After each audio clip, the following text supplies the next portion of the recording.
அனைவருக்கும் மாலை வணக்கம்.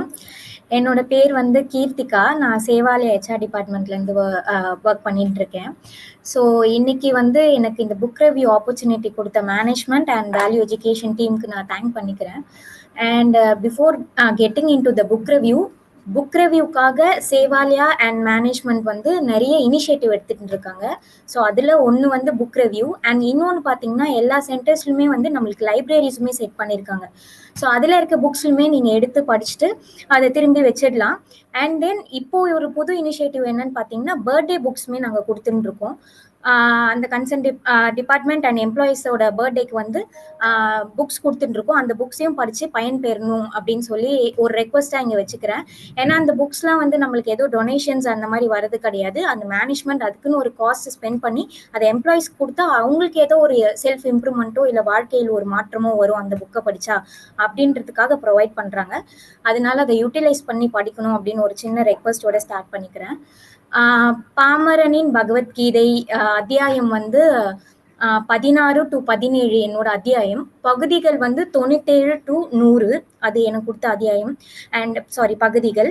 ஸோ இதை எழுதினவர் பார்த்தீங்கன்னா நம்மளுக்கு ஆப்வியஸாக தெரியும். இருந்தாலும் ஒரு புக் ஸ்டார்ட் பண்ணுறப்போ ஆத்தர் வந்து சொல்லி ஸ்டார்ட் பண்ணால் எப்போவுமே இட் உட் பி பெட்டர் அப்படின்னு அது என்னோட பர்சனல் ஒப்பீனியன் மாதிரி. ஸோ அந்த வகையில இந்த புக்கை எழுதினவர் வந்து Sevalaya mister Muralidharan sir. So first சாப்டருக்குள்ளே போகலாம். ஸோ ஃபர்ஸ்ட் வந்து பகுதி 97 அது வந்து சொர்க்கவாசல். அத்தியாயம் பார்த்தீங்கன்னா 16ஆம் அத்தியாயம் தேவாசுர சம்பத் விபாக யோகம் அப்படின்னு அந்த 16வது அத்தியாயத்தோட நேம். ஆக்சுவலி ஸ்லோகம் வந்து 18 to 24. இதுல வந்து இப்போ நம்ம அப்கமிங் சாப்டர்ஸ்லயும் இந்த விபாகம் அப்படின்ற வேர்ட்ஸை வந்து நம்ம ரிப்பீட்டடா பார்ப்போம். ஸோ விபாகம் என்பது என்னன்னா பகுத்தறிதல் அப்படின்னு சொல்லுவாங்க, ஸ்பிளிட் பண்ணி தெரிஞ்சுக்கிறது. இப்ப இந்த தேவாசுர அப்படின்னு சொல்லும் போது தெய்வ குணங்களும் அசுர குணங்களும் இந்த பகுதியில சொல்லப்பட்டது. அதை பிரித்து பார்க்கறது தான் விபாகம் அப்படின்னு சொல்லியிருக்காங்க. இதுல இந்த அத்தியாயம் ஸ்டார்ட் பண்ணும் போதே திருவள்ளுவருக்கும் பகவத்கீதைக்கும் உள்ள தொடர்பை பத்தி சொல்லி ஸ்டார்ட் பண்ணியிருக்காங்க. திருவள்ளுவர் காலம் பாத்தீங்கன்னா 2000 ஆண்டுகளுக்கு முன்பு அப்படின்னு சொல்றாங்க. 2000 ஆண்டுகளுக்கு முன்னாடி திருவள்ளுவர் வாழ்ந்ததாக சொல்றாங்க. ஆனா பகவத்கீதையோட காலம் பாத்தீங்கன்னா 5000 ஆண்டுகள் அப்படின்னு சொல்றாங்க. அப்போ வந்து திருவள்ளுவர் வந்து பகவத்கீதையை படிச்சிருக்கிறதுக்கான நிறைய சான்சஸ் இதுல இருக்கு அப்படின்ற மாதிரி சொல்றாங்க. ஆனா அதுக்குன்னு வந்து திருவள்ளுவர் வந்து பகவத்கீதையை வச்சு காப்பி அடிச்சாரு அப்படின்னு சொல்ல முடியாது. திருவள்ளுவர் வந்து ஒரு பெரிய ஞானி, அவருக்கு தோணுனதை அவர் எழுதியிருப்பாரு. அதே மாதிரி திருவள்ளுவர் எழுதின திருக்குறளும் பகவத்கீதையும் நிறைய டைம்ல டிரான்ஸ்பரண்டாவே ரிலேட் ஆகும். அதுல இருக்கிறதே இதுல வந்து அப்படியே டிரான்ஸ்பரண்டா இருக்க மாதிரியே இருக்கும். அதுக்குதான் அந்த கருத்து சொல்லியிருக்காங்க. திருவள்ளுவர் வந்து காப்பி அடிக்கல, பட் அவருக்கு படிச்சிருக்கக்கூடிய சான்சஸ் வந்து நிறைய இருக்கு அப்படின்ற மாதிரி சொல்றாங்க. இந்த காப்பின்னு சொல்றப்போ விவேகானந்தர் வந்து இந்த காப்பி அடித்தலை பத்தி ஒரு கருத்து சொல்றாரு. அது என்ன கருத்துன்னு பாத்தீங்கன்னா காப்பி அடிக்கிறது நல்லது அப்படின்னு சொல்றாரு. ஏன்னா ஒரு நல்ல விஷயங்களை சொல்றப்போ அந்த விஷயம் நம்ம சொல்றப்போ அது எத்தனை முறை சொன்னாலும் அது திருப்பி திருப்பி வர மாதிரிதான் இருக்கும். ஏன்னா நல்ல விஷயங்கள் வந்து நம்ம சாஸ்திரங்கள்ல இருந்து 5000 10,000 காலத்துல முன்னாடில இருந்தே இருக்கு. அதனால ஒரு விஷயம் சொல்றப்போ ஆல்ரெடி ரிப்பீட்டடா சொல்ற மாதிரிதான் இருக்கும். இப்போ அக்கௌண்ட்ஸ்ல வந்து நம்மளுக்கு பில்லு கேட்கறாங்க. முரளி சாரும் அதை எவ்ரி புக் ரிவ்யூல சொல்றாரு, பில்லு கொடுக்கணும்னு சொல்லிட்டு. இனிமே எத்தனை விமலா மேம் எத்தனை முரளி சார் வந்தாலும் அந்த பில்லை கேட்கதான் செய்வாங்க. அதே மாதிரிதான் ஒரு நல்ல விஷயங்களை எத்தனை வாட்டி சொன்னாலும் அது திருப்பி திருப்பி சொல்ற மாதிரிதான் இருக்கும். புதுசாக சொல்றதுக்கு எதுவுமே இல்லை அப்படின்னு சொல்லிட்டு இவ்வளவு பெரிய ஞானியான விவேகானந்தரே வந்து சொல்றாரு. ஸோ சனாதனம் அப்படின்ற பொருள் வந்து நிறைய பேர் தப்பா புரிஞ்சிட்டு இருக்காங்க. அதை பத்தி பேசுறதுக்குமே வந்து ஒரு ஊழல்கள் இருக்கு. எப்பவுமே அதை பேசும் போது ஏதோ ஒரு கான்ட்ரவர்சிலே போடுது. ஆனா சனாதனம்னா ஒன்றும் கிடையாது. ஸ்டாண்டர்டான ஆல்ரெடி நிலைத்திருக்க ஒரு நீதி தான் சனாதனம் அப்படின்றத இங்க வெளிப்படுத்துறாங்க. திருக்குறள் பகவத்கீதை ரிலேஷன் அப்படின்னு சொல்லும் போது இப்ப திருவள்ளுவர் ஒரு திருக்குறளை எழுதியிருக்காரு. காமம், வெகுளி, மயக்கம் இவை மூன்றும் நாமம் கெடக்கேடும் நோய் அப்படின்னு சொல்லியிருக்காரு. சோ காமம், வெகுளி, மயக்கம் இந்த 3 வார்த்தைகளையே உச்சரிச்சாலே போதுமா நம்ம நரகத்திற்கு சென்று விடுவோம் அப்படின்னு திருக்குறள்ல மீன் பண்ணி போட்டிருக்காங்க. அந்த இப்போ காமம் உங்களுக்கு தெரியும் அது என்னன்னு சொல்லிட்டு, அது ஒரு புலன் சார்ந்த விஷயம். வெகுளின்றது நம்ம நிறைய பேர் என்ன நினைச்சிட்டு இருக்கோம்னா வெகுளியா இருக்கு இந்த பொண்ணு, எவ்வளவு வெள்ளந்தியா இருக்கு அப்படின்னு அந்த மீனிங் நினைச்சிட்டு இருப்போம். ஆனா வெகுளி என்றால் சினம் என்று பொருள். சினம், அதிக அளவுல கோபம் வர்றதுதான் வெகுளி அப்படின்னு சொல்லுவாங்களாம். மயக்கம் அப்படின்னு பாத்தீங்கன்னா இங்க உடலால் வர மயக்கத்தை பத்தி சொல்ற அறிவு மயக்கம் பத்தி இங்க சொல்றாங்க. அறிவு மயக்கம் அப்படின்னா என்னன்னு பாத்தீங்கன்னா ஒருத்தர் அதீத ஆசையினால் வரும் மயக்கம். ஒரு விஷயம் வேணும் அப்படின்னா அதை எதையாச்சும் பண்ணியாச்சும் அடைஞ்சே தீருவேன், இல்ல ஒரு விஷயம் பிடிக்கலன்னா அதை அழிச்சே தீருவேன் அப்படின்ற ஒரு அறிவு மயக்கம் ஏற்படும் போது அந்த மயக்கத்தை பற்றி தான் இங்க வந்து சொல்லியிருக்காங்க. அந்த காமம், வெகுளி, மயக்கம் இது 3 இருந்தாலே நரகத்திற்கு நம்ம சென்று விடுவோம் அப்படின்னு சொல்லியிருக்காங்க. அதே பாத்தீங்கன்னா பகவத்கீதையிலே சேம் இதே கொஞ்சம் மாத்தி சொல்லியிருக்காங்க. நரகத்திற்கு 3 வாயில்கள் இருக்கு அப்படின்னு சொல்லியிருக்காங்க. 3 வாயில்கள் என்னன்னு பாத்தீங்கன்னா அதேதான், காமம், வெகுளி, மயக்கம். இந்த 3 வார்த்தைகள் நம்ம எதுவும் ஆக்ஷன்லாம் கூட பண்ண தேவையில்லை. இந்த வெகுளி, மயக்கம், கோவம் கூட பட தேவையில்லை. எனக்கு கோவம் வருது அப்படின்னு அந்த வார்த்தையை சொன்னாலே ஒரு வாயில் திறந்துடுது. மயக்கம், இந்த அறிவு மயக்கம், அதீத ஆசையினால் வரும் மயக்கம், அதையும் பண்ணா இன்னொரு வாயிலும் திறந்துடும் அப்படின்னு சொல்றாங்க. காமம் அப்படின்னு அந்த வார்த்தையை உச்சரித்தாலும் இன்னொரு நரகத்தினோட வாயிலும் திறந்துரும் அப்படின்னு சொல்றாங்க. அதனால இந்த 3 ரூட் வழியாவும் நம்ம நரகத்திற்கு ஈஸியா போயிடலாம். சோ நரகத்துக்கு போனோம்னா இந்த 3 வார்த்தைகளையும் பயன்படுத்தி அதை செயல்படுங்க அப்படின்னு இந்த பகவத்கீதையில வந்து சொல்லியிருக்காங்க. அப்புறம் வந்து இன்னொரு கருத்து இங்க ஃபாலோ பை அப்படியே சொல்றாங்க. அரிது அரிது மானிடராய் பிறத்தல் அரிது, அதுவும் காந்திஜி, விவேகானந்தர், பாரதியார் பிறந்த தமிழ் மண்ணில் பிறப்பது மிகவும் அரிது அப்படின்னு சொல்றாங்க. சோ இப்போ நம்மளுக்கு இந்த பகவத்கீதைகள் வேதங்கள் அதை படைக்கக்கூடிய சான்சஸ் எல்லாம் வந்து நம்மளுக்கு கிடைச்சிருக்கு. இப்போ பகவத்கீதையை நம்ம தொட்டு படிச்சு இப்போ புக் ரிவ்யூ பண்ற அளவுக்கு நம்மளுக்கு சான்சஸ் இருக்கு. அதுமே நிறைய பேருக்கு இன்னும் கிடைக்கல. இது வந்து ஒரு ரொம்ப அரிதான விஷயம். இதெல்லாம் நம்ம பயன்படுத்தி கொண்டு ஆன்மீக பயனில் முன்னேற வேண்டும் அப்படின்னு சொல்றாங்க. சோ இந்த நம்மளுக்கு கிடைச்ச வேதங்கள், சாஸ்திரங்கள், நூல்கள் அதெல்லாம் கொண்டு ஆன்மீக பயணத்தில் நம்ம எப்படி முன்னேறணும் அப்படின்றத கத்துக்கணும் அப்படின்னு பயன்படுத்திக்கணும் அப்படின்னு இங்க பகவத்கீதையில மென்ஷன் பண்ணியிருக்காங்க. நம்ம ஃபர்ஸ்ட்ல இருந்தே பார்த்துட்டு இருக்கோம். ஆன்மா என்பதுதான் உண்மை, உடல் என்பது பொய் அப்படின்னு பார்த்துட்டு இருக்கோம்.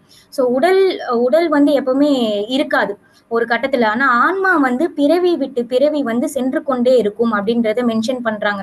அந்த பிறவி விட்டு பிறவி செல்லும் போது நம்முடன் வருவது என்னன்னு பாத்தீங்கன்னா நம்ம செஞ்ச புண்ணியங்களும் பாவங்களும் மட்டும்தான் அந்த பிறவி அந்த ஆன்மாங்களோட வரும் அப்படின்னு சொல்லியிருக்காங்க.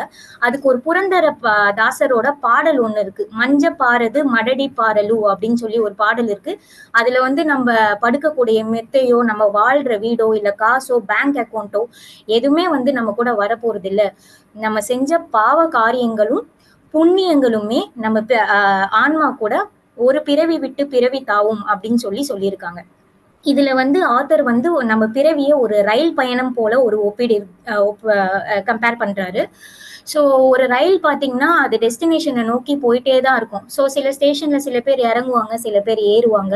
ஆனா அந்த டெஸ்டினேஷனை நோக்கி அந்த ரயில் போயிட்டே தான் இருக்கும். அதே மாதிரிதான் நம்ம ஆன்மீக பயணமும். நம்ம நல்லதை எடுத்துக்கொண்டு அந்த ஆன்மீக பயணத்துல டிராவல் ஆகி போயிட்டு நம்ம டெஸ்டினேஷனை நோக்கி போயிட்டே இருக்கணும். ஆன்மீக குணம் இல்லைன்னா அந்த அந்த போற அந்த வழி வந்து நம்மளுக்கு பின்னடைவு ஆயிடும் அப்படின்னு சொல்றாங்க. சாஸ்திரங்களை பின்பற்று அப்படின்னு ஒரு இது இருக்கு இதுல. இந்த சாஸ்திரங்கள்னா நிறைய பேருக்கு ஒரு இது இருக்கும். சாஸ்திரம்னா என்ன? இப்போ நம்ம பகவத்கீதை படிக்கிறோம், அது ஒரு சாஸ்திரம். உங்களுக்கு பகவத்கீதை பிடிக்கலையா, இல்ல நீங்க வந்து உங்க ரிலிஜியன் பர்சனா இருக்கீங்க, பைபிள் பிடிக்கும் உங்களுக்கு, அந்த சாஸ்திர நூல் உங்களுக்கு பிடிக்கும்னா நீங்க பைபிளை பின்பற்றலாம். இல்லைன்னா வந்து உங்களுக்கு குரான் பிடிக்கும் அப்படின்னா அதுல உள்ள சாஸ்திரங்களை பின்பற்றலாம். சாஸ்திரங்கள்னா ஒண்ணும் இல்ல, இப்ப பகவத்கீதைன்னு எடுத்து படிச்சோம்னா அதுல உள்ள அந்த நெறிகள் படி வாழ்வது, வாழ்க்கையை கொண்டு போறதுதான் சாஸ்திரம் படி வாழ்வது அப்படின்றத சொல்றாங்க. சோ காந்திஜி இதுக்கு ஒரு எளிய வழி சொல்றாரு. ஏன்னா சம்டைம்ஸ் இந்த சாஸ்திரங்களை படிக்கும் போது பாத்தீங்கன்னா பகவத்கீதையில படிக்கும் போது ஒரு கருத்து போட்டிருக்கோம், பைபிள்ல படிக்கும் போது ஒரு கருத்து போட்டிருக்கோம், குரான்ல படிக்கிறப்போ ஒரு கருத்து போட்டிருக்கோம். சில டைம்ஸ் நம்மளுக்கு ஒரு கன்ஃபியூஷன் ஏற்படும். ஒருத்தரையும் ஒரு கருத்து முரண்பாடா இருக்கே, நம்ம எதை ஃபாலோ பண்றது அப்படின்னு சொல்லிட்டு. ஆனா அது ஆத்தர் என்ன மென்ஷன் பண்ணிருக்காருன்னா, இதை ஆழ்ந்து படிச்சோம்னா எல்லா சாஸ்திரங்களும் ஒரே விஷயத்த தான் சொல்ல வருது அப்படின்னு சொல்லியிருக்காரு. ஆனா பட் நம்ம அவ்வளவு டீப்பா அனலைஸ் பண்ணி படிக்கிற அளவுக்கு நம்மளுக்கு டைமும் இல்ல அவ்வளவு அறிவு கூர்மையோ இருக்குமான்றது டவுட் தான். ஏன்னா சாஸ்திரங்களை படிப்பது மிக கடினமான ஒரு விஷயம். அதுக்கு காந்தி சொல்கிற எளிய வழி பாத்தீங்கன்னா ராமநாமமே.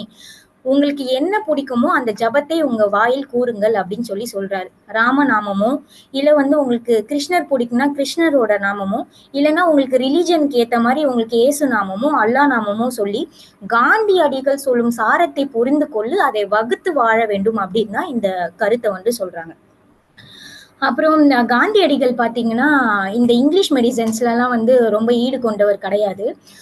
நம்ம உடம்பு வந்து பஞ்சபூதங்களால் ஆனது. அதனால நம்மளுக்கு என்ன நோய் வாய்ப்பட்டாலும் பஞ்சபூதங்களை கொண்டுதான் சரி செய்ய வேண்டும் அப்படின்றது அவர் ஒரு இது. அதுக்கு நிறைய எக்ஸாம்பிள் சொல்றாரு. மண் குழியல், நீரால வச்சு சரி பண்றது அப்படின்னு சொல்லி அந்த பஞ்சபூதங்களை கொண்டுதான் செய்ய வேண்டும்.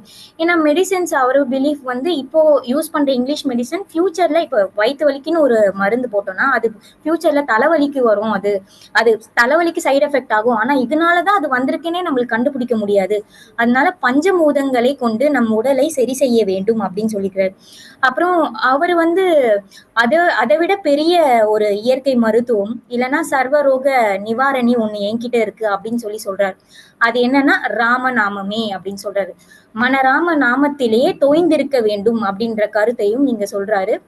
அதே மாதிரிதான் ஃபர்ஸ்ட் சொன்ன மாதிரி ராமர் அவருக்கு காந்தியடிகளுக்கு ரொம்ப பிடிக்கும், ராமநாமம் பிடிக்கும். அதனால அவர் சொல்றாரு நான் இந்துவா இருக்கிறதுக்கும் ரொம்ப பெருமைப்படுறேன் அப்படின்னு சொல்லி சொல்றாரு.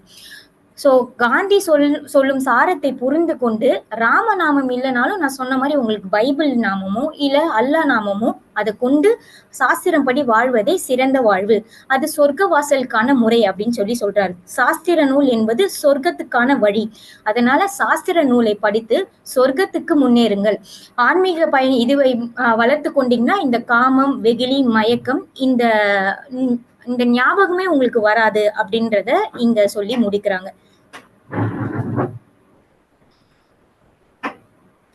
நெக்ஸ்ட் பகுதி பாத்தீங்கன்னா 98 குருவை தேடி. இது அத்தியாயம் 17 ஆரம்பிக்குது. ஸ்ரத்தத்ரயா விபாக யோகம். ஸோ விபாகம் அப்படின்னு நான் சொல்றப்போ விபாகன்னு சொல்றப்போ நான் அந்த மீனிங் உங்களுக்கு சொல்லிட்டேன். ஒரு விஷயத்த ஸ்பிளிட் பண்ணி பாக்குறது தான் விபாகம் அப்படின்றது சொல்றாங்க. த்ரயன்றது 3 விஷயம். அப்போ இங்க 3 குணங்களை பிரித்து இந்த ஸ்ரத்த ஸ்லோகத்தில் நம்ம பார்க்க போறோம் அத்தியாயத்தில். ஸோ ஸ்ரத்தா அப்படின்னா என்ன மீனிங்? ஸ்ரத்தை இல்ல சிரத்தை அப்படின்னு கூட சொல்லலாம். இந்த சிரத்தைக்கு ஒரு மீனிங்ல வந்து இந்த சிரத்தைன்ற வார்த்தையே அடக்க முடியாது. அது faith, focus, passion, strength.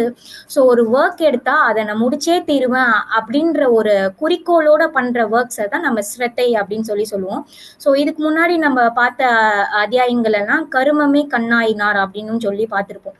So நம்ம ஒரு ஒர்க் எடுத்தோம்னா அதை வந்து ஃபுல் ஃபோக்கஸ்டா பேஷனோட ப்ராக்ரஸோட செஞ்சு முடிக்கணும் அப்படின்றது தான் அந்த சிரத்தையோட மீனிங். ஸோ சிரத்தையா வேலை செய்யறாரு அப்படின்னு சொல்லி நிறைய பேர் சொல்லி நீங்க கேள்விப்பட்டிருப்பீங்க. அண்ட் ஃபாலோயிங் பை நம்ம வந்து பகவத்கீதையோட ஃபர்ஸ்ட் ஸ்டார்டிங்ல இருந்து பாக்குறது குணநலன் மற்றும் மனநலம் அப்படி சொல்லி பாக்குறோம். ஸோ ஒருத்தரோட குணநலன், மனநலன் அதுக்கேற்ற மாதிரிதான் வாழ்க்கை அமையும் அப்படின்னு சொல்லி சொல்றாங்க. சிம்பிளா சொல்லணும்னா எண்ணம் போல் வாழ்க்கை அப்படின்னு தான் நம்ம ஃபர்ஸ்ட்ல இருந்து இதுல பார்த்துட்டு இருக்கோம். அண்ட் ஸ்தித பிரக்யன் அப்படின்ற குணத்தை பற்றியும் நம்ம விரிவா பார்த்திருக்கோம். ஒரு 20 ஸ்லோகங்கள்ல ஸ்தித பிரக்யனை பத்தி பார்த்திருக்கோம். ஸ்தித பிரக்யன்னா ஒண்ணு இல்ல, ஒரு இன்சிடென்ட் நடக்குதுன்னா அது நடக்கக்கூடிய இன்சிடென்ட்டை வந்து பிரிச்சு பார்க்கக்கூடிய, அவங்களுக்கு எந்த வித பாதிப்பும் இல்லாம இது கெட்டது இந்த நல்லது அப்படின்னு அதை அப்சர்வ் பண்ணிக்கக்கூடிய திறம் இருக்கவங்க தான் ஸ்தித பிரக்யன் அப்படி சொல்றாங்க. அந்த மாதிரி 3 குணமும் பார்த்தோம். சத்துவகுணம், ரஜோகுணம், தமோ குணம், அந்த 3 குணங்களையும் பார்த்தோம். சோ இந்த அத்தியாயம்ல பாத்தீங்கன்னா இந்த 3 குணங்கள் பத்தி என்னன்னு பார்த்தோம். பட் இந்த அத்தியாயத்துல 3 குணத்தோடைய கேரக்டரிஸ்டிக்ஸ் அண்ட் பிஹேவியர் எப்படி இருக்கும்னு சொல்லி இதுல வந்து விரிவா வந்து கொடுத்துருக்காங்க. ஓகே. அண்ட் இப்போ நெக்ஸ்ட் வந்து பாத்தீங்கன்னா வினை திட்பமே ஒருவருடைய மனத்திட்பம் அப்படின்னு சொல்லி திருவள்ளுவர் வந்து சொல்றாரு. ஒண்ணும் இல்ல, நம்ம மனசுல என்ன உறுதியா நினைச்சோம்னா அந்த ஒர்க்கை செஞ்சு முடிப்போம். அந்த சிரத்தையை கம்பேர் பண்ணி சொல்றாரு. மனத்திட்பம் என்பது வினைத்திட்பம் என்பது ஒருவருடைய மனத்திட்பமே. உங்க ஒரு ஒர்க் எடுத்தீங்கன்னா அந்த ஒரு ஃபோக்கஸ், பேஷன் அண்ட் ஃபெய்த்தோட முடிச்சிங்கன்னா அது கண்டிப்பா நல்ல அவுட்கம்ல வரும். அந்த அவுட்கம் வந்து பேஸ்ட் ஆன் வந்து பாத்தீங்கன்னா சிரத்தை அப்படின்னு சொல்றாரு. ஒருத்தனுடைய சிரத்தையை கொண்டு இந்த ரிசல்ட் வந்து வரும் அப்படின்றத இந்த பகவத்கீதையில குறிப்பிடுறாங்க. ஸோ இப்படின்னு சொல்றப்போ அர்ஜுனனுக்கு ஒரு சந்தேகம் வருது. கிருஷ்ணன் இடம் வந்து கேட்கிறாரு. இப்போ வந்து இப்போ எனக்கு ஒரு ஒர்க் அசைன் பண்ணிருக்கீங்க, நான் இது வந்து சாஸ்திரம் படி ஃபாலோ பண்ணல, இல்ல எனக்கு கைட் பண்றதுக்கு ஒரு குருவும் கிடையாது, ஆனா என்னோட நம்பிக்கை மட்டும் இருக்கு. எனக்கு தெரிஞ்ச ப்ராக்ரஸ் வச்சு நான் நம்பிக்கையோட ப்ரொசீட் பண்ணா இது சக்சஸ்ஃபுல் ஆகுமா அப்படின்னு சொல்லி ஒரு கொஸ்டின் கேட்கிறாரு. இது நம்மளுக்கு காமனா எல்லாருக்குமே இருக்கும். நம்மளுக்குமே சம்டைம்ஸ் தெரியும் நம்மளுக்கு தேவையா, ஹெச்ஓடிஸ்ல தேவையா அப்படின்னு சம்டைம்ஸ் தெரியும். இது என்னாலே பண்ணி முடிக்க முடியுமே அப்படின்னு சில பேர் யோசிச்சிருக்கலாம். ஸோ அந்த மாதிரி ஒரு கொஸ்டின் தான் வந்து அர்ஜுனன் வந்து கிருஷ்ணரிடம் கேட்கிறாரு. அதுக்கு ஒரு இன்சிடென்ட்டை இங்க கம்பேர் பண்ணி சொல்றாங்க. காட்டுல வந்து தயானந்த சரஸ்வதியிடம் ஒருத்தர் வந்து கேள்வி எழுப்புகிறாரு. என்னன்னா, இப்போ வந்து இந்த பகவத்கீதை பாத்தீங்கன்னா, பகவத்கீதைகளோ இல்ல வேதங்களோ உபனிஷத்துகளோ இப்பெல்லாம் சிடி வழியாவே வந்துருச்சு. நாங்க ஏன் இந்த மாதிரி புக் ரிவ்யூலையோ இல்ல வந்து நேர்படையா வந்து உட்காந்து உங்ககிட்ட கத்துக்கணும், சிடியிலே கேட்டுட்டு போயிடலாமே அப்படின்னு சொல்லி அந்த கேள்வியை வந்து அந்த சுவாமிஜியிடம் கேட்கிறாங்க. அதுக்கு அந்த சுவாமிஜி வந்து கூலா, நீ இந்த கேள்வியை நீ சிடி கிட்டே கேட்டுக்கோ, ஏன் அது சிடி பதில் கூறும், அதுக்கேற்ற மாதிரி நீ நடந்துக்குவா அப்படின்னு சொல்லி கூலா சொல்லி விட்டுடுறாங்க. ஸோ இதை ஏன் கம்பேர் பண்ணாங்க, அர்ஜுனனோட சந்தேகமும் அப்படிதான் இருந்தது. ஒரு குரு இல்லைன்னா குருவோ இல்ல உங்க கூட வேலை செய்யறவங்களோ இல்ல கூட இருக்கிறவங்களோ இல்ல நானே இந்த வேலையை செய்து முடிப்பேன் அப்படின்னு நினைக்கிறப்போ, உங்களுக்கு ஏதோ ஒரு நீங்க சின்ன தப்பு பண்றீங்கன்னா கூட அந்த ப்ராக்ரஸ் வந்து உங்களுக்கு சரியா போகாது. அது தப்புலயே தான் போயிட்டு இருக்கும். உங்களுக்கு ஒரு ரிவ்யூவர் அப்படின்னு ஒருத்தர் இருந்தாதான் நீங்க பண்ற தப்ப வந்து சொன்னா நெக்ஸ்ட் டைம்ல இருந்து நீங்க அதை பண்ண மாட்டீங்க. ஸோ ரிவ்யூவர் தேவை அப்படின்னு சொல்லி இதுல சொல்றாங்க. இப்போ 3 குணங்கள் பத்தி பார்த்தோம் இல்லையா? ஸோ அதுல வந்து இந்த ரஜோ குணம், தமோ குணம் உள்ளவர்கள் சத்துவ குணத்துக்கு வரணும்னா என்ன பண்ணணும்னா, அது குருமார்களால மட்டும் அதை ஐடென்டிஃபை பண்ண முடியும். ஸோ நீ எந்த குணத்துல இருக்குன்னு உனக்கே தெரியாது. அது ஒரு குரு இருந்தாதான் நீ இந்த குணத்துல இருக்க, இந்த குணத்துக்கு நீ போறதுக்கு இதெல்லாம் நீ பின்பற்றணும், நீ போற வழி தப்பு கரெக்ட் அப்படின்னு சொல்றதுக்கு குரு கண்டிப்பா தேவை அப்படின்றதான் சொல்றாங்க இங்க. ஸோ எல்லா ஆர்கனைசேஷன்லயும் பாத்தீங்கன்னா குவாலிட்டி டிபார்ட்மெண்ட் அப்படின்னு சொல்லி இருப்பாங்க. நம்ம செஞ்ச ஒர்க் முடிச்சுட்டு அதை ரிவ்யூக்கு போறப்போ நல்லா குவாலிட்டியா வந்திருக்கா, இல்ல அதுல எதுவும் பிரச்சனை இருக்கா அப்படின்னு சொல்லி ரிவ்யூ பண்ணி நம்மளுக்கு அந்த ஃபீட்பேக் கொடுத்தா அந்த மிஸ்டேக்ஸை நம்ம நெக்ஸ்ட் டைம்ல இருந்து பண்ண மாட்டோம். இல்ல குவாலிட்டி டிபார்ட்மெண்ட்டே இல்ல, அதுக்கு எதுவுமே நம்ம கொடுக்கல, இல்ல நானே பண்றதே நான் ப்ராக்ரஸ் பண்ணிக்கிறேன் அப்படின்னா ஒரு ஒரு அந்த செய்யற பொருளோ அந்த விஷயமோ வந்து குவாலிட்டியா வந்து போகாது. ஸோ இதுல காந்திஜி வந்து சைக்கிள் வச்சு ஒரு எக்ஸாம்பிள் சொல்லியிருப்பாரு, தியரி வாசஸ் ப்ராக்டிக்கலுக்கு. ஆனா நான் நம்ம ஜிடி வச்சு நான் எக்ஸாம்பிள் சொல்றேன். இப்போ ஜிடி வந்து பாத்தீங்கன்னா நம்ம ஆர்கனைசேஷனுக்கு ஏற்ற மாதிரி ஸ்ட்ரக்சர் பண்ணியிருக்கோம். அதுல எதுவும் தேவைன்னா ரெக்குவயர்மெண்ட் கொடுத்து அதை பில் பண்ணி நம்ம வாங்கிக்கிறோம். ஸோ அதுல வந்து நம்ம ஏதோ ஒரு டாஸ்க் பண்ணும்போது ஏதோ பக் ஆகுதுன்னா அந்த பக்கை என்னன்னு சொல்லி தான் வந்து நம்ம சேஞ்ச் பண்ணணும். அதுக்காக ஜிடியே தப்பு, ஜிடியே இழுத்து முடுங்க அப்படின்னு நம்ம சொல்ல முடியாது. ஸோ அந்த எக்ஸாம்பிள் தான் இது. தியரி வந்து எப்பவுமே பெர்ஃபெக்டா இருக்கும். ஆனா ப்ராக்டிக்கலா பண்ணும்போது தான் மிஸ்டேக்ஸ் வந்து என்னன்னு தெரிய முடியும், அதை ஐடென்டிஃபை பண்ண முடியும், நெக்ஸ்ட் டைம் வந்து அதை ரெக்டிஃபை பண்ண முடியும் அப்படின்றத இங்க கரெக்டா சொல்றாங்க. அண்ட் இப்போ இருக்க காலகட்டத்துல பாத்தீங்கன்னா நிறைய போலி குருமார்கள், ரொம்ப பொய்யான குருக்கள் இருக்காங்க அப்படின்னு சொல்றாங்க. அதெல்லாம் இங்க சொல்ல வரல. உண்மையான குருக்கள் பாத்தீங்கன்னா அவங்களோட ஸ்டூடெண்ட்ஸ்க்காக இன்னும் வெயிட் பண்ணிட்டு இருப்பாங்களாம். ஸோ நான் இமேஜ் ஆட் பண்ணதுக்கு வந்து இந்த ராமகிருஷ்ணா பரமஹம்சர் அப்படிதான் ஃபர்ஸ்ட் நரேந்திரனை பார்க்கும் போது சொன்னாரு, நான் உனக்காக இவ்வளவு நாள் காத்திருந்தேன் அப்படின்னு சொல்லிட்டு. ஒரு குரு ஒரு ஸ்டூடெண்ட்டை பார்த்து சொல்றாரு. இங்க நரேந்திரன் அப்படின்னு குறிப்பிட்டது யாரும் இல்ல, சுவாமி விவேகானந்தர் தான். அவரு அந்த மாதிரி நம்ம உண்மையா ஆன்மீக பயணத்துல நம்ம குருவை தேடும் போது குருவே நம் முன் தென்படுவார் அப்படின்னு சொல்லி இதுல வந்து சொல்றாங்க. சோ உங்க குருவை தேடும் பணியை ஆரம்பியுங்கள் அப்படின்னு இதுல கன்க்ளூட் பண்றாங்க. சோ இதுல வந்து இந்த 3 குணம் ஸ்பிளிட் பண்றாங்க இல்லையா, இந்த 3 குணங்களுடைய உணவு பழக்கம் கூட இதுல சொல்லியிருக்காங்க. ஸோ சத்துவ குணம் உடையவர்கள் பாத்தீங்கன்னா பிளாண்ட் ஃபுட்ஸா சாப்பிடுவாங்களாம். லைக் உப்பு, புளி அதெல்லாம் வந்து ரொம்ப மாடரேட்ல சாப்பிடுவாங்களாம். எவ்வளவு தேவையோ அவ்வளவு சாப்பிடுவாங்களாம். ஆனா இந்த ரஜோ குணத்தில் உள்ளவங்க வந்து இந்த உப்பு, புளி, காரம் எல்லாம் ஜாஸ்தியா போட்டு சாப்பிடுவாங்களாம். அண்ட் சுட சுட டீ இருந்தா கூட அப்படியே குடிப்பாங்களாம். எங்க டீம்லயே அந்த மாதிரி நிறைய பேர் இருக்காங்க. சுட சுட டீ குடிக்கிறவங்க, ஃபிளேவரா ஐஸ்கிரீம் சாப்பிடுறவங்க எல்லாம் இருக்காங்க. அதெல்லாம் ரஜோ குணத்துல வரும்.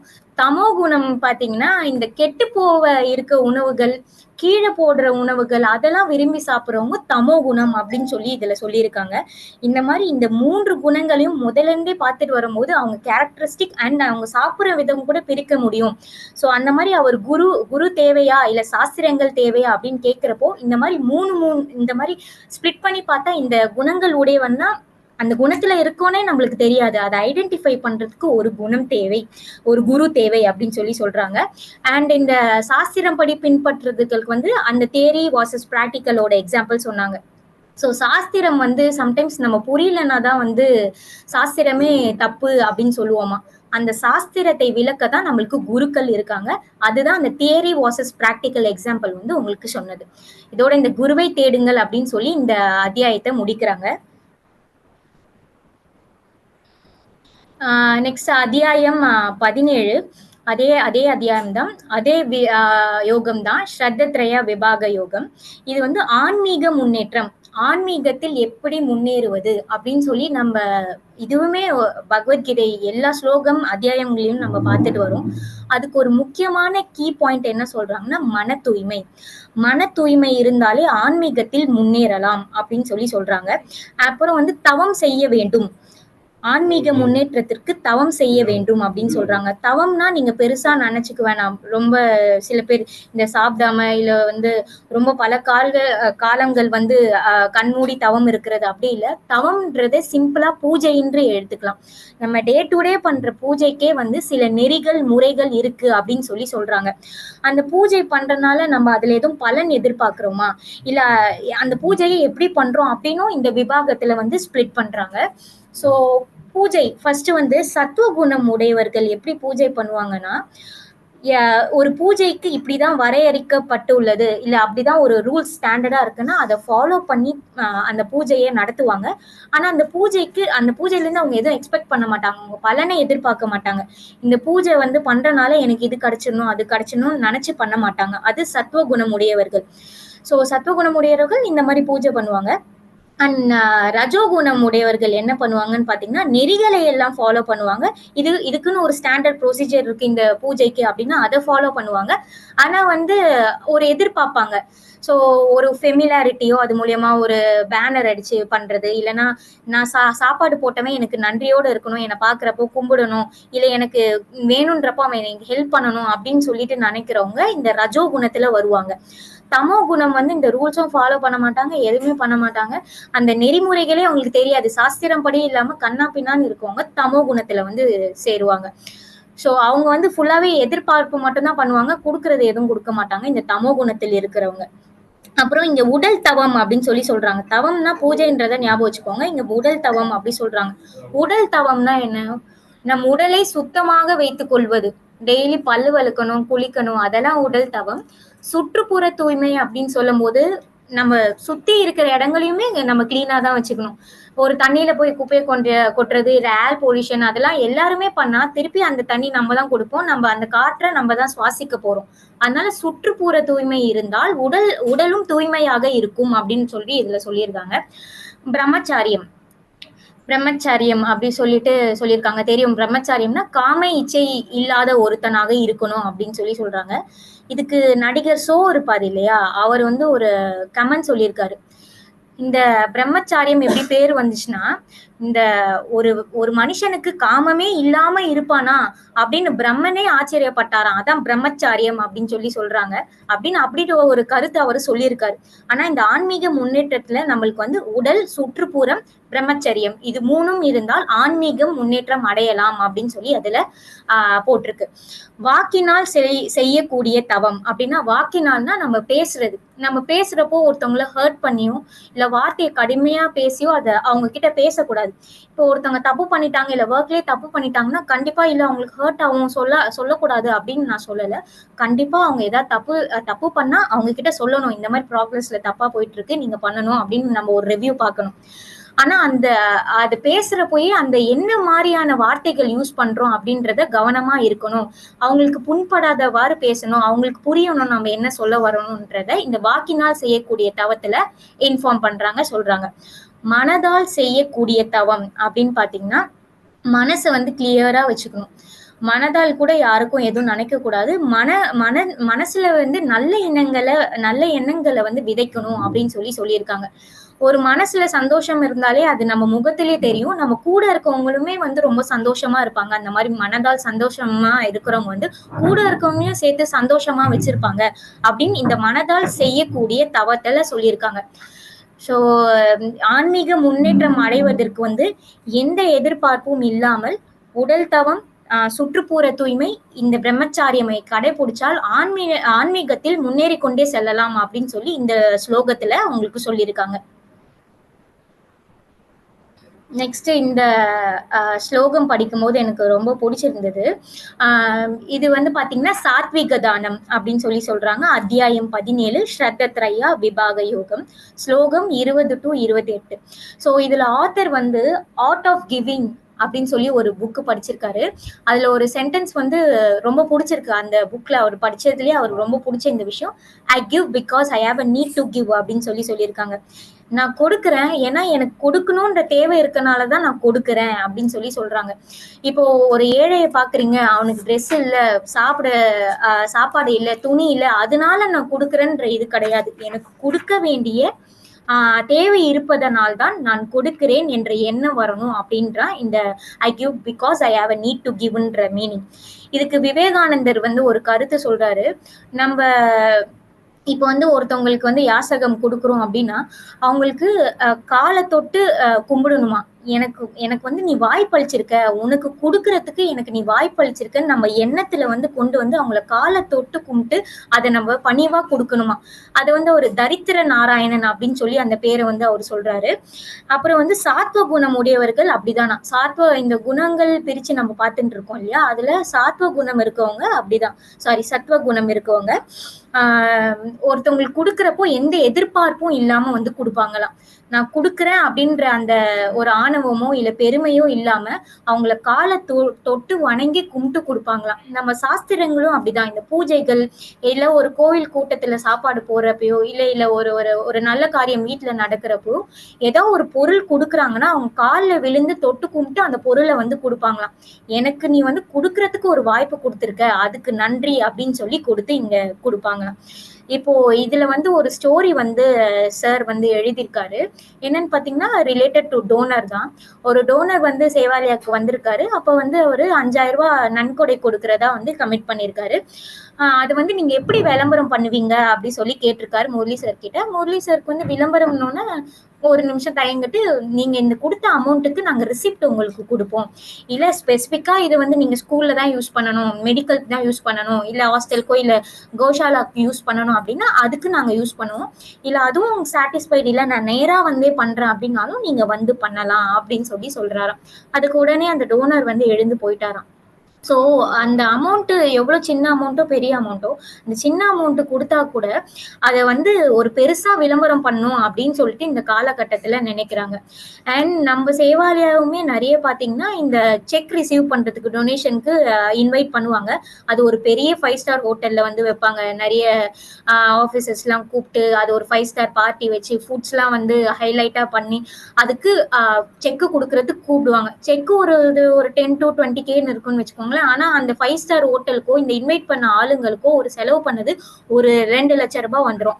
அதனால இங்க என்ன ஃபீல் பண்றாங்கன்னா, சோ அந்த அமௌண்ட்டையுமே வந்து டொனேஷனா கொடுத்தா இன்னும் 4 பேர் வந்து அதுல எஜுகேஷனுக்கோ இல்ல ஃபுட்டுக்கோ வந்து அவங்களுக்கு பயன்படும்ன்றதுதான் அவரோட கருத்து. இதுல பாத்திரம் அறிந்து பிச்சையிடு அப்படின்னு சொல்லி நம்ம நிறைய கேள்விப்பட்டிருக்கோம். அது மேபி உங்களுக்கு முரணா இருக்கும், இப்படிதானே சொல்லப்பட்டிருக்கு அப்படின்னு சொல்லிட்டு. பாத்திரம் அறிந்து பிச்சையிடுனா நம்ம என்ன எண்ணத்தோட பிச்சை போடுறோம் அப்படின்னு, என்ன எண்ணத்தோட கொடுக்குறோம், பிச்சை சொல்லக்கூடாது, யாசகம் சொல்லலாம். பாத்திரம் அறிந்து பிச்சையிடுனா நம்ம என்ன எண்ணத்தோட கொடுக்குறோம். சோ எனக்கு கொடுக்க வேண்டிய தேவை இருக்கறனாலதான் நான் கொடுக்குறேன், எனக்கு கொடுத்த வாய்ப்பு அளித்ததுக்கு ரொம்ப நன்றி அப்படின்னு அந்த எண்ணத்தோட போடுறதான் பாத்திரம் அறிந்து பிச்சையிடு அப்படின்னு சொல்லி இங்க சொல்றாங்க. மீண்டும் இங்க ரிப்பீட் பண்றாங்க, ஆன்மா மட்டும்தான் உண்மையானது. இங்க ஓம் தட் சத் அப்படின்னு ஒரு 3 சொற்றொடர் சொல்றாங்க. சத் என்றால் உண்மை, சத்து உண்மை என்பது கடவுள், ஆன்மா மட்டும்தான். நான் ப்ரீவியஸ் ஸ்லோகம்ல சொல்லும் போது உடல் எதுவுமே உண்மை கிடையாது, நம்ம கூடவையும் எதுவுமே வராது, எப்பயுமே நிலையானது ஆன்மா மற்றும் கடவுள் மட்டுமே அப்படின்னு சொல்லி சொல்றாங்க. சோ இதுல அப்ப கொடுக்கிறவன் யார், வாங்குறவன் யார் அப்படின்னு சொல்லி நீங்க கேட்டீங்கன்னா, நம்ம இங்க இந்த உலகத்துல இருக்க பொருட்கள் எல்லாமே நம்ம இருக்கிறதுக்கு முன்னாடியும் இங்க இருந்துச்சு. இப்ப நம்ம எல்லாம் அழிஞ்சு போயிட்டாலும் அந்த பொருட்கள்லாம் இங்கதான் இருக்க போகுது. சோ நம்ம கொண்டு வந்ததும் எதுவும் இல்ல, கொண்டு போறதுமே எதுவும் இல்ல. அதனால இது ஒன்று எந்து அப்படின்னு சொல்றதுக்கு இங்க எதுவும் கிடையாது. அதுதான் இங்க சொல்றாங்க. இது சாத்விக தானம் அப்படி சொல்லி சொல்றாங்க. சோ எந்த எதிர்பார்ப்பும் இல்லாம கொடுக்கிறது சாத்விக தானம். எந்த எதிர்பார்ப்பு இதே மாதிரி சாத்விக தானம் பண்ணா ஆன்மீக பணியில் முன்னேறலாம் அப்படின்னு சொல்லி இந்த பகுதி என்னோடது முடியுது. சோ நன்றி. தேங்க்யூ கீர்த்தி. கமெண்ட்ஸ் கேட்டுடலாம். கமெண்ட்ஸ் ஷேர் பண்ணுங்கப்பா ஆன்லைன்ல இருக்கவங்க. அனைவருக்கும் வணக்கம். ஸ்கூல் டைம்லேருந்து பூங்குதை பேசுகிறேன். நல்லா பேசுனீங்க, நல்லா தெளிவாக இருந்தது. எனக்கு ஒரே ஒரு சின்ன ஒரு சந்தேகம். ஏன்னா நான் புக் ரிவ்யூ பண்ணும்போது குணத்திரிய விபாக யோகம் அப்படின்னு ஒரு தலைப்பு இருந்தது. அதில் 3 குணங்கள் சொன்னாங்க. சத்வகுணம், ரஜோகுணம் அண்ட் தமோ குணம். அந்த 3 குணத்தையும் அந்த 3 குணமும் ஒரு மனுஷங்கிட்ட இருக்கும். அவன் பார்க்குற பர்சனு, அவனுடைய கேரக்டர் வைஸு, அவனுடைய சூழ்நிலை வைஸு அது வித்தியாசப்படும் அப்படின்ற மாதிரி நான் படித்தேன். பட் இப்போ அவங்க சொல்லும் போது தனித்தனியாக அந்த நபரே இருக்கிற மாதிரி நான் மீட் பண்ணேன். அது மட்டும் எனக்கு கொஞ்சம் தெரியல. அது மட்டும் எனக்கு புரியல. காஞ்சனா மிஸ், அதுக்கு ஏதாச்சும் விளக்கம் இருந்தால் கொஞ்சம் சொல்லுங்கள். அது மட்டும் நல்லா பேசுனீங்க மிஸ். அது நீங்கள் எக்ஸ்பிளைன் பண்ணும்போது என்னுடைய புக் ரிவ்யூ ஞாபகம் நம்ம அது ஒரு மனுஷங்கிட்ட 3 கேரக்டர் இருக்கும்னு நினைச்சோம். பட் நீங்க சொல்லும் போது தனித்தனியான மனுஷனே இருக்கிற மாதிரியான ஒரு இது சொன்னீங்களா, அது எனக்கு புரியல. அது நல்லா பேசுனீங்க மேம். தேங்க்யூ. அது என்னன்னா, அர்ஜுனர் கிருஷ்ணர் கிட்ட கேள்வி கேட்கிறப்போ இந்த குணங்களோட ஆளுங்க இருப்பாங்க. அந்த எந்த குணத்துல நம்ம இருக்கோன்னே நம்மளுக்கு தெரியாது. அது குருமார்கள் மட்டும்தான் ஐடென்டிஃபை பண்ண முடியும் அப்படின்றதுதான் அதுல சொல்லியிருக்காங்க. சோ இந்த குணங்கள்ல இருக்கலாம். ஆனா அந்த குணம் நம்ம என்ன நம்மளுக்கே தெரியாது. ஆனா ஒரு குருவோ நம்மளுக்கு ஒரு ரிவ்யூவரோ இருந்தா அது தெரிஞ்சுட்டு அதுக்கேத்த மாதிரி வழி நடத்துவாங்க அப்படின்றதுதான் அது பொருள். சோ ஒரு கேரக்டர், இந்த சத்துவ குணம், ரஜோ குணம், தமோ குணமும் 3 பேருக்குமே ஒரு டிஃபரன்சியேஷன் இருக்குன்றத அது ஸ்பிளிட் பண்ணி சொல்லியிருக்கு. சோ தனித்தனி பர்சன் இல்லக்க, அவங்களுக்கு வேற வேற கேரக்டரிஸ்டிக் பிஹேவியர் இருக்கு அப்படின்ற எக்ஸ்பிளனேஷன் தான் அது. நீங்க பிரைமரில இருந்து மோகனப்பிரியா பேசுறேன். இதுல ஆன்மீக முன்னேற்றம், அந்த சாத்விக தானம் சொல்லிட்டு அதை பத்தி பேசுனீங்க. ரொம்ப நல்லா இருந்தது. ஆன்மீக முன்னேற்றத்துல உடல், மனம், அப்புறம் சுற்றுப்புறத்துல தூய்மையா இருந்தோம்னா ஆன்மீகத்துல நம்ம முன்னேற்றம் அடையலாம்ன்றத சொல்லியிருந்தீங்க. ரொம்ப நல்லா இருந்ததுன்னா நெக்ஸ்ட் சாத்விக தானம்ல பாத்திரம் அறிந்து பிச்சை எடு அப்படின்ற மாதிரி சொல்லியிருந்தீங்க. பிச்சைன்றத கூட சொல்லக்கூடாது, யாசகம்ன்றத சொல்லணும்னு சொல்லியிருந்தீங்க. ரொம்ப நல்லா இருந்தது. நல்ல பாயிண்டா இருந்து எனக்கு ரொம்ப பிடிச்சிருந்தது ma'am. Thank you so much. Thank you. Good evening all. Dinesh ஹெச்ஆர்லேருந்து பேசுகிறேன். இல்லை, அவங்க சொன்னதில் 2 விஷயம் மட்டும் சொல்கிறேன், சரிங்களா? அப்புறம் அவங்க என்ன சொன்னாங்க, எனக்கு என்ன புரிஞ்சுதுன்னு அப்புறம் சொல்கிறேன். ஏன்னா நம்ம அதர் தென் இந்த புக் ரிவ்யூ தாண்டி நிறைய மீட்டிங், இந்த ஆத்தர் அவர் எங்களோட ஹெச்ஓடியாக இருக்கார், அவர் கூட நிறைய ட்ராவல் பண்ணுறோம். அவர் நிறைய வேறு சில மீட்டிங் பேசி கேட்குறோம். அதனால் இங்கே இருக்க உங்களோட அண்டர்ஸ்டாண்டிங் ஃபஸ்ட்டு அவங்க சொன்ன விஷயத்தில் அட்வர்டைஸ்மெண்ட் சொன்னாங்க பார்த்தீங்களா, அவங்க சொன்னதில் நீங்கள் புரிஞ்சுக்க வேண்டியது 2 டைப் ஆஃப் அட்வர்டைஸ்மெண்ட் இருக்குது. சேவாலயா என்ன பண்ணுது, என்ன பண்ணலை அப்படின்னு எல்லாரும் தெரிஞ்சுக்கணும். அட்வர்டைஸ்மெண்ட்டான அவங்க சொல்கிறது வேறு, அதாவது என்ன சொல்கிறதுனா சுய விளம்பரம்னு சொல்லுவாங்க பார்த்தீங்களா. நான் இதை பண்ணிட்டேன்ட்டு லைக் சும்மா ஒரு சின்ன விஷயம் பண்ணால் கூட அதை பெருசாக பண்ணி சொல்லி காட்டுறவங்க இங்கே இருக்காங்க. பெருசாக நிறைய பண்ணிவிட்டு குட் நியூஸ் ஆஃப் இந்தியான்னு மட்டும் ஒரு புக்கு இருக்கும். அதில் பார்த்தீங்கன்னா இந்தியாவிலேயே நிறைய பேர் நிறைய விஷயம் பண்ணியிருக்காங்க. பட் அவங்களாம் நம்ம யாருக்குமே தெரியாது. ஏன்னா அவங்க அந்த அளவுக்கு அவங்கள பற்றி பப்ளிசிட்டி பண்ணிக்கல. அதுதான் அந்த விளம்பரன்றது, பப்ளிசிட்டி. இப்போ சும்மா 10 ரூபாய்க்கு பண்ணிவிட்டு அவங்களுக்கு போஸ்டர் அடிச்சுப்பாங்களாம், படத்தில் பார்க்கலாம். அந்த பப்ளிசிட்டி இஸ் டிஃப்ரெண்ட். அந்த விளம்பரம் ஒரு என்ஜிஓக்காக விளம்பரம் பண்ணுவாங்க, அது டிஃப்ரெண்ட். என்ஜிஓக்காக விளம்பரம்னா நீங்கள் நிறைய டிவியில் ஆட்லாம் பார்ப்பீங்க. அது ஜென்யூனாக, அதாவது ஏன்னா யாருக்கும் அது ரீச், அது தெரிஞ்ச நம்ம இந்த மாதிரி ஒரு விஷயம் இருக்குன்னு தெரிஞ்சால் தானே நம்ம டொனேட் பண்ணி அதை இது பண்ண முடியும். இவ்வளோ ஆர்ஃபன் ஸ்டூடெண்ட் இருக்காங்கன்னா அந்த விளம்பரம் வேறு. சேவாலயா பொறுத்தவரையும் அந்த விளம்பரமே பண்ணுறது கிடையாது, ரைட்டுங்களா? ஏன்னா அந்த பைசா இருந்தால் ஏதோ பண்ணலாம். அதில் நம்ம ஹெச்ஆர்லையாக இருக்கட்டும், எல்லா டிபார்ட்மெண்ட்லையாக இருக்கட்டும், organisation first priority is free. எப்படி ஃப்ரீ? ஒரு ஜாப் போஸ்ட்லாம் இப்போ நம்ம நௌக்கரியில் காசு கொடுத்து பண்ணலாம், எப்படி ஃப்ரீயாக பண்ணலாம் அப்படின்ட்டு தான் பார்ப்போம். அதனால் விளம்பரத்தில் 2 வகை இருக்குது. அந்த சொந்தமாக அவங்கள பெருமைப்படுத்திக்கிற விளம்பரம் ஒன்று இருக்குது. இன்னொன்று அந்த பிராண்டை விசிபிலிட்டி பண்ணுறதுக்காக ஆட் கொடுக்கறது அதெல்லாம் பண்ணுறது இருக்குது. அதுலேயுமே நம்ம பார்த்து தான் பண்ணுவோம். காஸ்ட் கான்சியஸ், ஏன்னா ஆஸ் அ என்ஜிஓன்றதுனால நம்ம எல்லா விஷயத்துலையுமே காஸ்ட் கான்சியஸ் பார்ப்போம். பிகாஸ் ஆஃப் அந்த காசு இருந்தால் நம்ம பசங்களுக்கோ இல்லை நம்ம பெனிஃபிஷரி யாருக்காச்சும் யூஸ் ஆகும் அப்படின்றது தான் ஃபர்ஸ்ட் விஷயம். 2வது விஷயம் பார்த்தீங்க அப்படின்னா, இப்போ சொன்னாங்களே பாத்திரம் மறந்து பிச்சை போடுதல், அப்புறம் தரித்திர நாராயணர் கதை, இதெல்லாம் ஒரு 8 வருஷமாக நான் கேட்டுக்கிட்டு இருக்கேன். அவர் வேறு மீட்டிங்கில் வேறு விதமாலாம் சொல்லுவார், ரைட்டுங்களா? அதை நான் சிம்பிளாக லைக் அஸ் எ எம்ப்ளாயீஸ்க்கு சொல்கிறது. ஏன்னா எல்லாரும் பார்த்தீங்கன்னா ஆர்ஃபனேஜ் ஹோம், என்ஜிஓ அந்த டெர்மினாலஜிலாம் எல்லாருக்கும் புரியாது. எல்லாரும் கேட்டிங்கன்னா ஆசிரமமா, ஓ இது வச்சுருக்கீங்களா, அதுதான் அந்த மாதிரி தான் சொல்லுவாங்க. தவிர என்ஜிஓனாலாம் யாருக்கும் புரியாது, சேரிட்டபிள் ட்ரஸ்ட்டுனா புரியாது, அந்த மாதிரிலாம் புரியாது. ஓ நீங்கள் ஒரு இது வச்சுருக்கீங்களா, அதை வச்சு ஆசிரமம் வச்சுருக்கீங்களா அப்படி தான் கேட்பாங்க. ஸோ நம்ம எல்லாருமே புரிஞ்சுக்க வேண்டியது, அவங்களுக்கு புரிய வைக்க வேண்டியது எக்ஸ்டர்னல் பீப்புளுக்கு காசாக மட்டுமே எல்லாரும் கொடுக்கணும்னு அவசியம் இல்லை. லைக் நன்கொடைன்னு சொன்னாங்கல்ல, டைம் இருக்கவங்க டைம் தரலாம், அதுதான் வாலண்டியரிங். நிறைய பேர் நமக்கு பார்த்தீங்கன்னா திங்ஸ்லாம் கொடுப்பாங்க. இப்போ வெண்டர்லாம் பார்த்தீங்கன்னா சில கன்செப்ஷன்ஸ் கொடுப்பாங்க. இதெல்லாம் அவங்களால சொசைட்டியில் யாரோ ஒருத்தவங்க நல்லது பண்ணிட்டு இருக்காங்க, அந்த மாதிரி பண்ணுறாங்க. ஸோ அஸ் எ எம்ப்ளாயி நம்மளும் திங்க் பண்ணணும், நம்ம என்ன தர முடியும் அப்படின்னு. நம்ம ஏற்கனவே ஒர்க் பண்ணுறோம், அதில் என்ன மினிமலாக பார்த்து எந்த அளவுக்கு நம்ம டைம் கொடுத்து பண்ண முடியுமோ ஒரு என்ஜிஓக்கு பண்ணுறோம். அதர் தென் பார்த்தீங்கன்னா முக்கியமான நான் அந்த கான்செப்டில் நான் புரிஞ்சுக்கிறது, நமக்கு தெரிஞ்சதை எல்லாருக்கும் சொல்லித்தரணும், நம்ம மட்டுமே வச்சுக்கக்கூடாது, சரிங்களா? அதுதான் சொல்கிறாங்க. அவங்க சொன்ன ஒரு கான்செப்டில் ஹெல்ப் எடுத்துக்கிறவரோட கொடுக்குறவருக்கு தான் அது அதிகமான ரிக்குவயர்மெண்ட் இருக்குது. கொடுக்கறதுக்கு அவர் தான் பெருமைப்படணும். எடுத்துக்கிட்டவர் கிடைச்சிருச்சுன்னு ரொம்ப இது கிடையாது. எனக்கு அந்த பண்ணுறதுக்கு ஒரு வாய்ப்பு கிடைச்சிச்சின்னு அவர் எப்படி அவருக்கு அந்த வாய்ப்பு வந்தது எப்படி அவர் ஃபீல் பண்ணுறாரோ, அதே மாதிரி ஒரு ஒர்க்கை நம்ம பண்ணுறதை விட நமக்கு தெரிஞ்ச விஷயம் ஒர்க்கை எல்லாருக்கும் சொல்லித்தரணும், சரிங்களா? அதுதான் அதில் மோர் ப்ரியாரிட்டியான சேனலாக நான் பார்க்குறது விஷயமா. அதில் 2 தான். அதர் தென் இப்போது ஸோ இவங்க நம்ம ஒரு 1.5 இயர்ஸாக என் கூட ஒர்க் பண்ணிகிட்டு இருக்காங்க. இவங்க என்ன பேசுவாங்க என்ன பண்ணுவாங்களாம் எனக்கு தெரியும். அதுதான் நான் இன்றைக்கி அவங்க யூஸ் பண்ண அந்த டேர்ம்ஸ், அந்த வேர்டிங்ஸ், அதுக்கப்புறம் அவங்க அந்த ஃப்ளூயன்சி, அந்த கண்ட்ரோல், இது எல்லாமே ஸோ அவங்களோட ஒர்க்குக்கு அப்பாற்பட்டது, சரிங்களா? ஏன்னா ஒர்க்குன்றது டோட்டலி இஸ் வேற ஜோன்.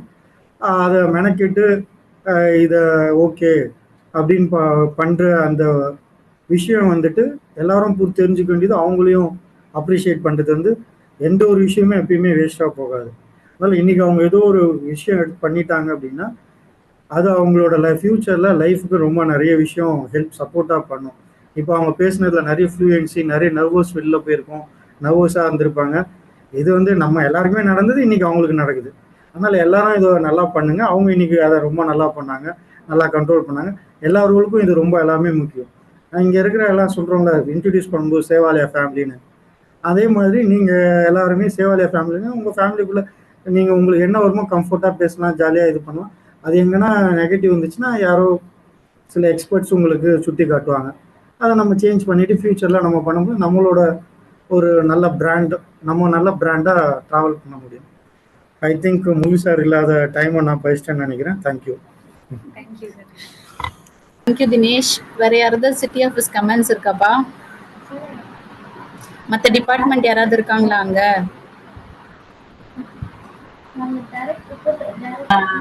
ரொம்ப நல்லா பண்ணிட்ட. மழை திரைந்த வெள்ளம் போல எல்லா வார்த்தையும் அப்படியே தேடி தேடி கண்டுபிடிச்சி ரொம்ப நல்லா சொல்லியிருக்கா. நேத்தி தான் எனக்கு தெரிஞ்சு ஃபுல் ஃபிளெட்ஜா உட்காந்தா.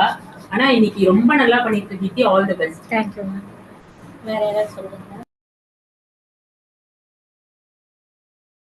சிட்டி ஆஃபீஸ்ல இருந்து மணி அண்ணா கமெண்ட்ஸ் எடுத்துட்டு வராங்க. வணக்கம் அனைவருக்கும். நல்ல 4 விஷயம் சொன்னாங்க. நல்லதை திரும்ப திரும்ப படிக்கிறதும் இல்லை கேட்டுக்கிறதும் ரொம்ப நல்லதுன்ட்டு. திருவள்ளுவர் சொல்கிற கருத்தாக இருந்தாலும் சரி, இல்லை பகவத்கீதை சொல்லியிருந்தாலும் சரி, இல்லை குரானில் சொல்லியிருந்தாலும் சரி, பைபிளில் சொல்லியிருந்தாலும் சரி, நல்ல விஷயத்த தொடர்ந்து கேட்டுக்கிறது. நிறைய குருமார்கள் அந்த காலத்துலேருந்து அங்கங்கே மேடை பேச்சு மாதிரி பேசியிருந்தாங்க. தலைவர்கள் நல்ல விஷயங்கள்லாம் சொல்லிட்டு இருந்தாங்க. இப்போ கொஞ்சம் கொஞ்சமாக அந்த நல்ல விஷயங்கள் கேட்கறது கம்மியாயிடுச்சு. இப்போ நம்ம இந்த மாதிரி ஒரு என்ன சொல்கிறது, சேவை நிறுவனத்தில் ஒரு நல்ல விஷயத்த எல்லாருக்குமே போய் சேரணுன்றதுக்காக இந்த மாதிரி ஒரு புக் ரிவ்யூ மாதிரி ஒன்று வச்சு அவங்களோட கருத்துக்களை நிறைய புக் ரிவ்யூவும் பண்ணியிருக்காங்க. பல தலைவரோட புக்கெலாம் எடுத்து படிக்கிறாங்க. ஆனால் அது நல்ல விஷயத்த திரும்ப திரும்ப கேட்டுக்கிறது நல்லது தான். அப்புறம் இன்னும் 2வது இன்னும் சொன்னாங்க, அந்த குரு நம்ம என்னதான் நம்ம திறமையாக இருந்தாலும் நம்மளுக்கு ஒரு குரு இருக்கணும். அந்த குரு வந்து நம்மளோட இதுவை சுட்டி காட்டுவார். நம்மளுக்கு அப்பா அம்மா அப்படி நம்ம பசங்க 18 வயசு 20 வயசு காலேஜ் படித்தா கூட அவங்களுக்கு தெரியும் எதுலாம் கெடுதல் எதுலாம். ஆனால் கண்டுக்க மாட்டாங்க பசங்க. ஆனால் அவங்க சொல்லுவாங்க அனுபவத்தில், இது பண்ணாத அது பண்ணாது. அரசியல்வாதிகள்லாம் பைசா வாங்கும்போது ரொம்ப அப்படியே நான் முடிச்சு குத்துறமான்ட்டு வாங்குவாங்க. அதுக்கப்புறம் ஏமாத்திட்டாங்கன்னா ரொம்ப ஃபீல் பண்ணுவாங்க. அது மாதிரி நிறைய பேர் பைசா சரி அந்த குருவுடைய அனுபவம் வேணும். இப்போ புக்கு எழுதுறாங்க பெரிய பெரிய, நானும் பார்த்துருக்கேன். பெரிய பெரிய பெரிய புக்காலாம் எழுதுவாங்க. அவங்க எழுதுனா கூட உடனே அந்த புக்கை நான் தான் பெரிய ஆள், நான் எழுதிட்டேன் தப்பு இல்லைன்ட்டு ரிலீஸ் பண்ண மாட்டாங்க. அவங்களுக்கு தெரிஞ்ச ஆளுங்களாம் வச்சு அதில் பிழை எதாக இருக்கா அப்படின்ட்டு இது பண்ணுவாங்க. அதாவது எவ்வளோ பெரிய ஆளாக இருந்தாலும் அந்த ஒரு நம்ம வந்து கரெக்டாக இல்லையான்ட்டு இன்னொருத்தங்கிட்ட நம்மளுக்கு குருவை ஒருத்தர் வச்சுக்கிறது நல்லது அப்படின்னு சொன்னாங்க. அதுவும் நல்ல கருத்து. அப்புறம் அந்த மன தூய்மைன்னு சொல்லியிருந்தாங்க. அது ரொம்ப ரொம்ப எல்லாருக்கும் வேணும் மன தூய்மை. ஏன்னா மன தூய்மை இருந்தால் தான் நம்ம வந்து நம்ம செய்கிற விஷயம் என்ன சொல்கிறது, நமக்காக வச்சுக்க மாட்டோம், மற்றவங்களும் போய் சேரணும்னு நினைப்பாங்க. அப்படி தான் இந்த காலத்தில் இன்றைக்கி நம்ம பயன்படுத்துகிற அனைத்தும்